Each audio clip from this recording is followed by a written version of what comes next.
Hi, what? I've just realised I've got the wrong headphones in.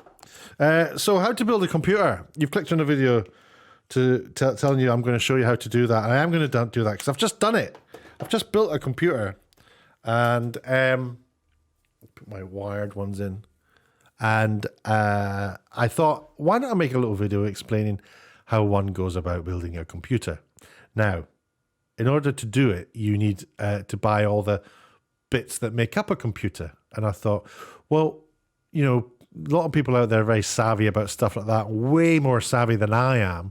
So I'll make a video which is a bit more about somebody who's a complete lay person who doesn't know anything about it, who, if they decided they were going to get a computer, would just go to the shop and buy the box and the keyboard and just be done with it. You can do that, but what you'll find is there'll be components in there that aren't quite as good as they could be, and that's why the price is sort of a bit more affordable. So if you want a computer that's robust and reliable and something that you can, you know, every now and then you need to upgrade, that means taking out a part of it and putting a new part into it. Maybe it's the memory or the graphics card or something else. And I think that it's a good idea to learn how to build a computer, PC, because you understand how, when things go wrong, where that bit that's gone wrong might be and what drivers are actually driving what. So what I thought I'd do is just explain all the different parts. I need to drink some water, though I might sound very gravelly soon, which apparently is very attractive, so I'm quite happy to sound gravelly. I don't know what pen I've got selected here. There you go. Look. Here's a computer. There's the fans on the front. And obviously we're familiar with the fact that it has a mouse, and it has a keyboard attached, and it has a monitor, and it probably has some speakers. What do speakers look like?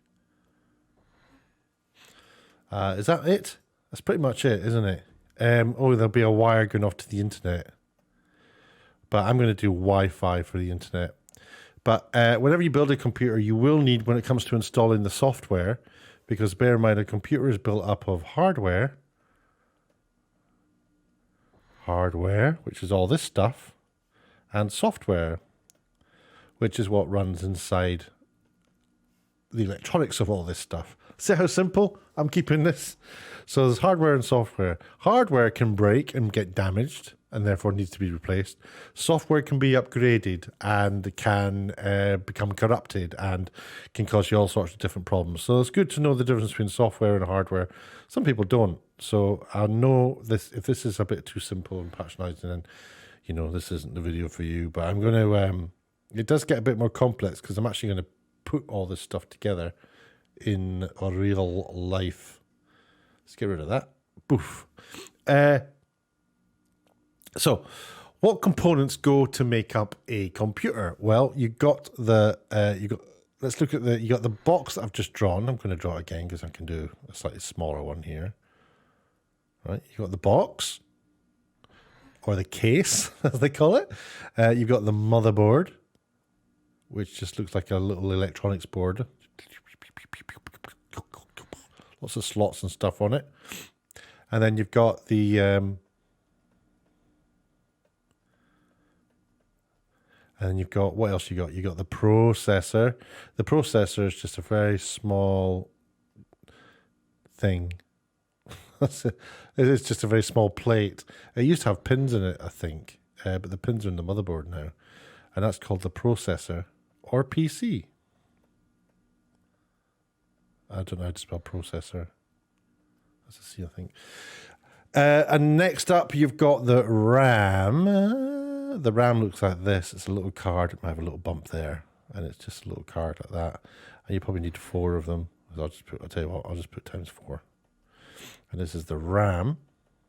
I'm going to put the prices down on the side in a second. You need the hard drive. Now, the hard drive is usually like you can get like these spinning ones. And when I say spinning, it's like there's a drum inside that spins round. And And you can get them big, different sizes, 3.5 inch through to, I think they're like 5.5 or 7 inch. I don't know. The hard drive I'm going to get is going to be a, let's get rid of that. Oops. Let's tidy all this up. Hard drive I'm going to get, it looks very much like a RAM card. It's just a little tiny card. It's called an M2 card. It should have got a little, I can't remember where the slots are. But it's a very small card. Don't worry, I'm going to show you these in real time. And the hard drive is a, it's called M2. I think it's M.2, I'm not quite sure. And the other thing you'll need is a graphics card, which are a nightmare to get hold of at the minute. Graphics card kind of look like this. These are big fans at the side, and they've got little slots at the bottom. Might have some power coming off the top, and this is where you plug your monitor into. So here, this edge here will pop out the side of. It'll be one of the slots at the side of. Say this is the back of the computer. There'll be slots there, and that's where that will be on its side, slotted in there. All these plug into the motherboard, by the way. The other thing you'll need is a power supply, and that is just a big block of heaviness with a massive fan on it. And this has all the cables, massive amount of cables that all plug into the motherboard, and various will power this and plug into power all the different various things that you need, the LEDs, stuff like that. And that's the power, graphics card. Let me think. What else is there? This is just the stuff that goes inside the box. I'm sure I've forgotten something. Hard drive, RAM, graphics card, power. Oh, the processor, by the way, gets very, very hot, 50, 70 degrees, something like that. So the processor really needs to have there'll be a fan as well. I'll just put a fan there, which is just basically a fan that attaches to the side of and a heat sink. So like strips of metal that all consume all the heat, and the fan disperses it, keeps the processor cool. And is that pretty much it? I think it probably is. So how much do these things cost? Let's see if I can find the email where I just priced up all this stuff. Let's do a quick search here. So some of the things I've left off are things like keyboard, mouse. The one I built had a trackpad, webcam, printer. All these things you probably already have, and the ones you've got will be fine, probably. What else is there? I guess that's just maybe a light, but that's not really anything to do with the computer. So the price, the motherboard, the one I got was, have I not put the price here? Oh, yes, I have. So the motherboard I got was £183. The processor was an i9, which is like, I think the current fastest one you can get. Not 100% sure on that. And that was at 378. Whew. The RAM, the memory. I started with 32 gigabytes, which I think is plenty to start the ball rolling. I put 32 gigabytes. Oops. And that was the memory. I paid I didn't pay it, somebody else paid it, £177. The hard drive, the M2 was £93. This is all from Amazon, actually. I'll put links down below if you want to get this stuff. Graphics card, very hard to get hold of because everyone's mining for Bitcoin at the moment. And this was a well overpriced 550 quid. The power block, let's have a look. Trap monitor, camera, no.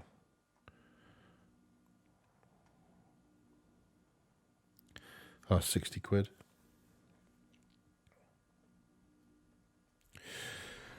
A lot of money, eh? So you're talking 3, 5, 6, 7, 8, 9, 10, 11, 12, 13. You're talking about, total here, About £1,300 for a decent PC. Okay, so essentially what do all these pieces of hardware do? Well, all these pieces of hardware work together and supply an environment in which the software can run. For various components to run, they need to have drivers.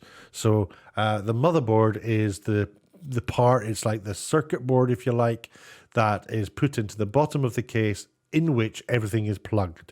So the power supply is plugged into that to give it power, and then you'll put the processor into it, the RAM will go into it, the hard drive will go into it, the everything goes into it.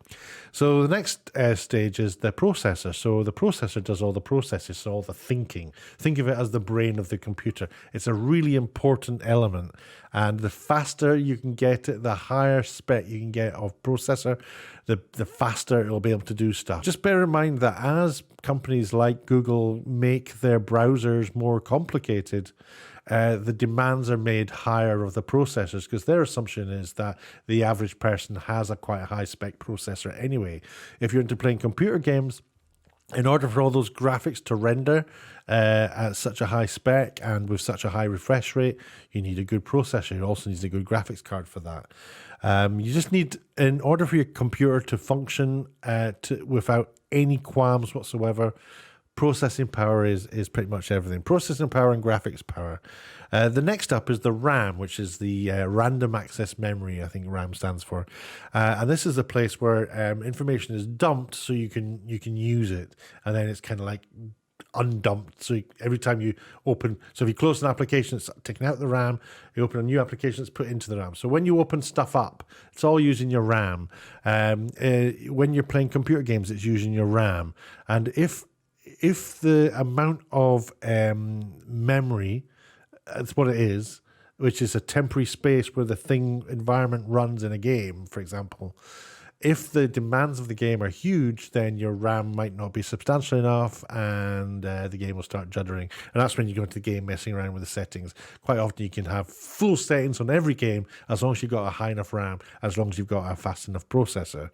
The hard drive is also a space where data has been accessed quite quickly. The hard drive is basically where the Windows would be installed. A lot of people like to keep the hard drive just for Windows, and then have everything else, all their documents, all their games, everything else on different drives, which is a good idea, because if your C drive, think of it like that, is a very, very busy space, it can get fairly muddled, and so optimization of that drive is essential. And also the transference of data, the accessing of data, the triggering of data it's important, and it's faster if you have a faster hard drive. I'm going about this a bit of the long way, but basically what I'm saying is try and avoid the old-fashioned spinning hard drives. But there is kind of like a relatively newish style of drive, which is what's called an M2, and it looks like just like a little electronics card, and that will slot directly into your motherboard, and that's like super duper fast. The next up is the graphics cards. Now, this video is made in 2021, and we're going through a bit of a drought for graphics cards, because if you don't know, in order to mine for Bitcoin and various cryptocurrencies, you need to use graphics cards, and quite often a mining machine will have 8 graphics cards in there. Each graphics card about 500, 600 quid, maybe more, £1,000. So there's not enough graphics cards to go about. So I think it was my friend, really. He bought a refurbished, I think, card for £550. Now, I think it's a £350 card at most, but I know it's a good card because it's the one I use to make this video right now. We're running this graphics card right now. The power supply is just the power supply. It's what you plug your computer into the power with. But it's important that the higher the demands your computer makes, the more power it requires. So do check to find out, because the power supplies come in different sort of sizes: 500 watt, 800 watt, 1200 watt. And before you know it, your computer is actually running something resembling a 3-bar fire. It's like having that running all the time. So do think about that. Computers do use a lot of energy. They consume a lot of power. And then there's all the other little periphery things that you need to get, like a keyboard, a mouse, a webcam, a printer, and maybe something like a light. The whole price for something like this, you should be looking at about, you know, £1,300 to £1,500. And then there's the time and energy and the stress of putting the thing together. And already you might be thinking, you know what, I'm going to buy a Mac.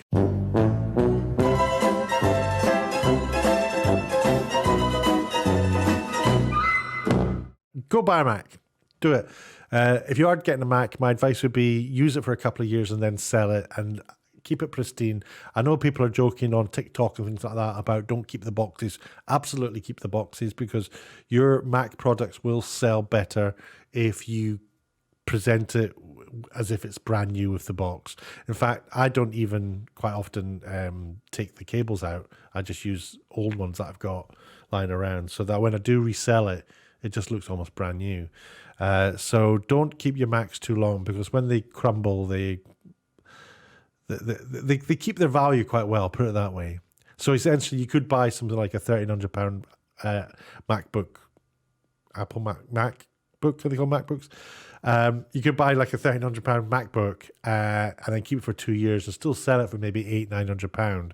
So essentially, you've had a MacBook for 2 years for therefore about £150 a year. So it's quite a good deal, but do look after them and do resell them. That goes for iPhones, it goes for all Mac products.